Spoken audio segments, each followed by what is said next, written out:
né? Cão dormindo no cantinho, roupa seca no varal. No limoeiro canarinho, sabiá cantou pelo quintal. Não era um canto matinal, tinha mais felicidade. Era o instinto maternal espalhando novidade. Novo cantor para o coral: filhote acaba de nascer, por favor, não faça mal, não sabe se defender.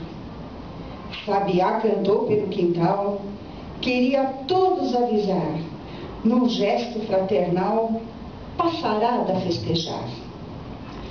Como reis magos ao sinal, Rolinha veio xeretar.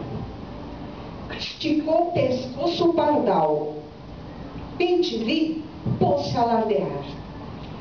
Nova vida se prepara, simples fato natural, cena urbana tão rara, sabiá nascendo no quintal.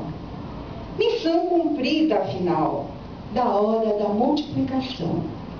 Sabiás partiram do quintal, família toda viajar.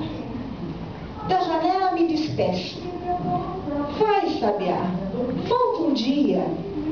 É só isso que lhe peço. Macho, feio, traga cria. Vim tomar banho na bacia, me acordar com a cantoria, e se precisar de um ninho, terá sempre um galinho. Sabiá, vem cantar no meu quintal. Eu interajo com o sabiá, a gente faz isso e ela responde. É muito interessante.